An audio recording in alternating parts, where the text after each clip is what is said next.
We claim the pragmatic, propositive role of Italy on the international stage and within the European Union.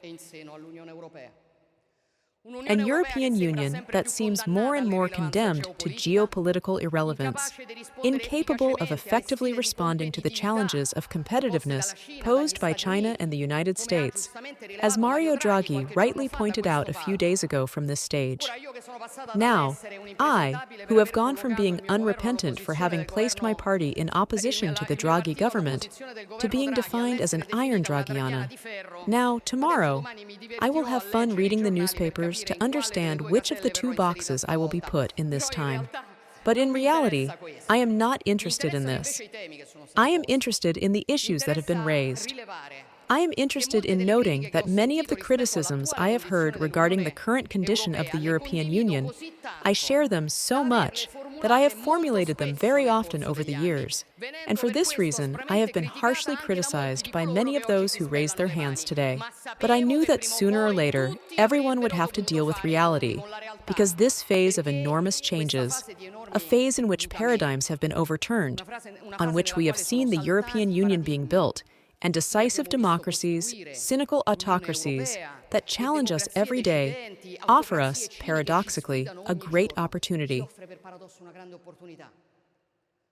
An opportunity that we can only seize if the European Union will be able to rediscover its soul and its roots. Yes, even the cultural ones, even the religious ones, which were guiltily denied years ago. Banally.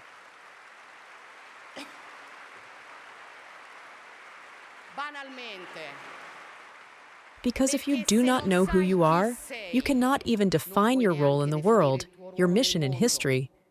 Bureaucracy will not pull us out of the storm. Politics can do it. Regulations will not make us stronger. Ideas can do it. There are ideologies that will not free our societies. The reference values applied to the reality we live in can do it. However, we must know that returning to the protagonists of history and of one's own destiny is not easy. It is not painful. It is not free. For example, we must be willing to pay the price of our freedom and our independence. After decades, we have opposed to the United States European security at the cost of an inevitable political dependence. The political world from which I come has always posed the problem, taking on the responsibility, even the political cost in terms of consensus, to support that only those who are able to defend themselves are truly free in the choices they make. We have talked about the need for a European NATO column, an American one, when these issues were not fashionable. And let me say, which makes me smile a little, that those who today claim the need to emancipate themselves from the United States are the same people who have always opposed to a policy of independence in terms of defense and security, because, gentlemen, these two things are not together. So, to create new bricks in Europe means, above all, to start again from politics. I agree on this too, which is vision, passion, conflict and synthesis, participation and democracy. It means reducing the overarching bureaucracy. It means supporting the competitiveness of companies to fight productive desertification. It means putting man and not ideology at the center of nature. It means bringing the demographic problem because, gentlemen, otherwise, in many decades, there will be no European civilization to defend. It means, as I said, building a model of security integrated in the system of values and defense of the West.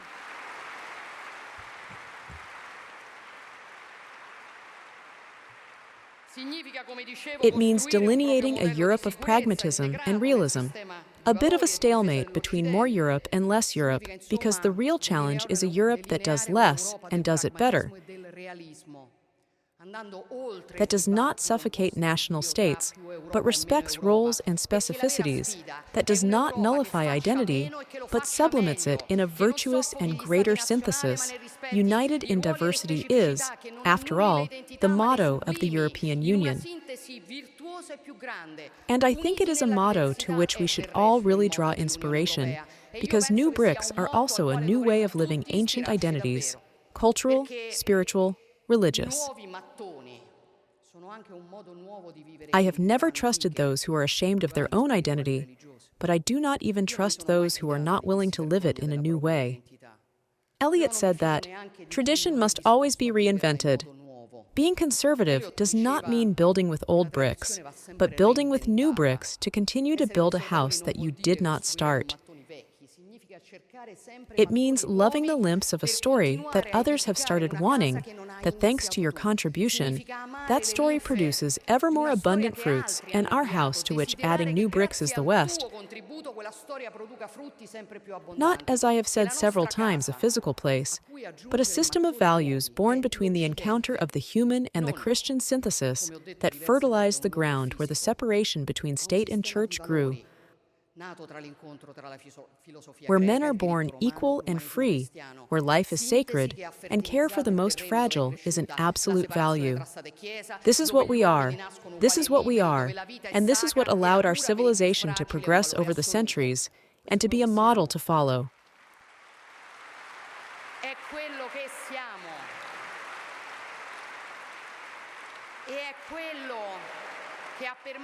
And gentlemen, the West still has a lot to say. The West still has a lot to give, but it needs awareness, and it needs humility. It needs to know how to argue. It needs respect for ourselves, an essential condition to respect others.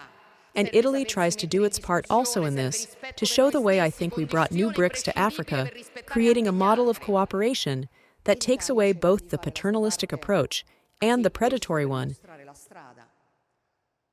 Instead, building partnerships based on mutual respect, on trust, on sharing, that is, on the ability to look each other in the eye as equals, to find together the areas in which we can make the difference and have mutual benefits.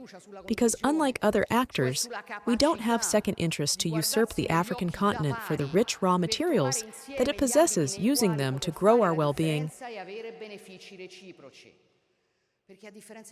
We are interested in Africa, prospering together with us, processing its resources, cultivating its fields, giving a job, a prospect, its best energies, being able to count on stable and dynamic governments. And we worked, as you know, through the Piano Mattei for Africa, that is, the strategy that Italy carries out together with several African nations to promote quality investments, large projects in the infrastructural, energy, and productive fields, and, above all, to enhance human capital, because training and education are two of the projects that we have launched. From the Great Center for Training and Innovation in the agricultural field, which will be born in Algeria, to the commitment we are carrying out with the APSI Foundation in Costa d'Avorio to reach over 800 primary schools and about 200,000 children and young people who live in the most difficult contexts. But what we want to build is not a simple package of projects. It is a new pact between free nations that choose to cooperate because they believe in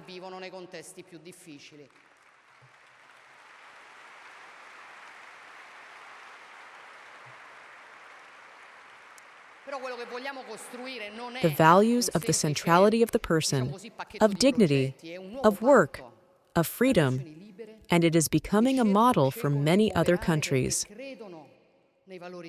I am proud that this model involves the best energies of our nation in a team play that brings together the whole of the Italian system, the private sector, civil society, the third sector.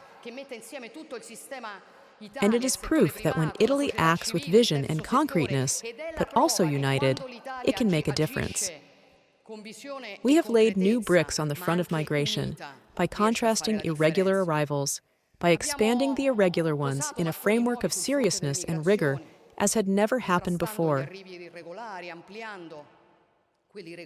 We have done so because regulated and legal immigration can represent a wealth for every nation. But uncontrolled illegal immigration is a damage to any society.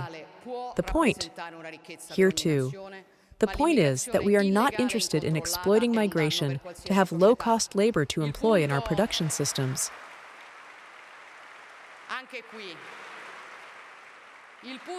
We are interested in fighting the deep causes that push too many young people to pay unscrupulous traffickers to face potentially lethal journeys in search of a better life that our society can hardly guarantee. We are interested in codifying and defending the right not to have to emigrate, because it is absolutely true, what reminds us of a great man of the Church, like Cardinal Robert Sarra, when he says that those who consider immigration necessary and essential are in fact committing an egoistic act. If young people leave their land and their people, we ask ourselves, what will happen to the history, to the culture, to the existence of the country they have abandoned? That is why Italy, with this government, has played a role that I consider decisive, also to change the European approach to this challenge.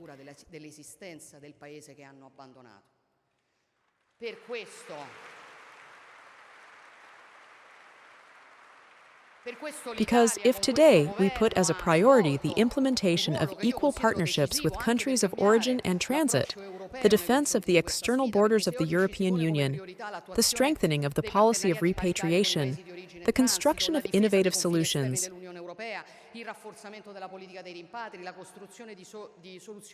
this is due to our courage, to our determination.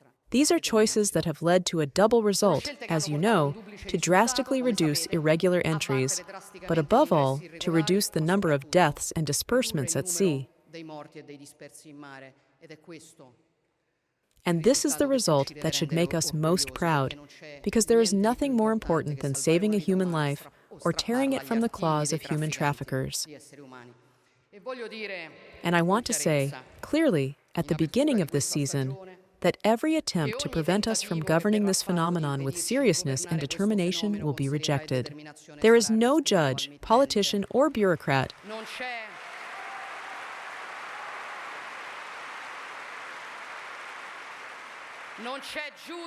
who can prevent us from respecting the law of the Italian state, from guaranteeing the safety of our citizens, from fighting the slaves of the third millennium, from saving human lives. Because what we want to show is that politics can become self-governing. But to do so, you have to know how to face difficult challenges. And what we have done, for example, in those territories of our nation that were guiltily abandoned by the state and left to degradation and the mafias, we are rebuilding with new bricks, restoring hope, bringing back the joy of normal things, like a playground for children, an orphanage where children can grow up, a sports center, a university where the talent of the kids can be enhanced. We started, as you know, from Caivano, and in that territory, we have shown that the state can keep its word, can respect a commitment, can show its credible face. Because if you think about it, in the end, this is what is trivial, this is what citizens expect from politics. The courage to face the most complex problems, even at the cost of failing, the stubborn determination to serve the common good, always putting people in the center, and in particular the needs of the weakest. Because there is no other way, as Pope Leo has recently reminded us, to make politics the highest form of charity. But what we did in Caivano is not only the starting point of a much wider path, which wants to start in all those realities where the state had preferred to back down rather than take risks. Now, there are 8 territories where we are concentrating our work, territories in which we are extending the model that Caivano has allowed us, for example, also to offer real and concrete alternatives to teenagers, to squares of space, to crime, to violence, to marginalization. Of course, the challenge we face is a huge one, None of us is so arrogant as to claim that the problems have been solved, but it is a fact that this government has also chosen, on this front, not to turn the other way, as many others have done. We want to rebuild with the new bricks of truth, with the courage to say banal things that for too long unreasonable ideologies have tried to deny. Like how drugs suck, they destroy life. They promise you something you can't get, and while they do it, they reduce you to a slave. Ti promette qualcosa che non può darti e mentre lo fa ti riduce a uno schiavo. But also, on the other hand, that if you fall into addiction, you are not lost. That if you ask for help, you will find someone willing to help you, to share your struggle, your resistance, your darkness, to build together a future of freedom. One of those realities is nearby, San Patrignano. I will soon be their guest, but there are so many of them.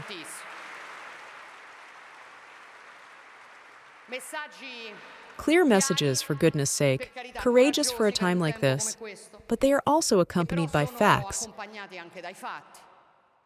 like the record investments in drug addiction prevention at $165 million, about twice as much as in previous years. The concrete support, in fact, to a world made up of communities, of services, of volunteers, of operators, which, for too long, has operated in the indifference of institutions and did not want the state to be on its side. To those realities, I want to confirm that the state is on their side today. And it does not matter how tiring it is, because it is a marvelous effort, full of love, hope, and a future. And because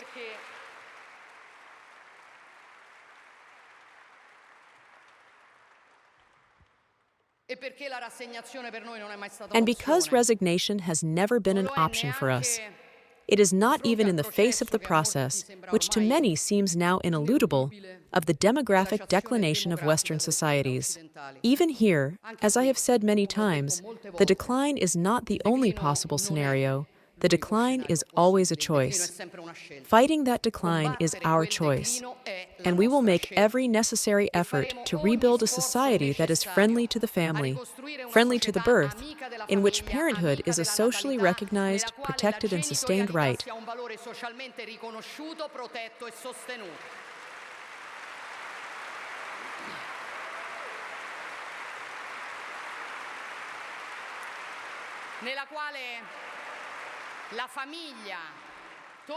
In which the family is recognized and valued again for the irreplaceable role it plays.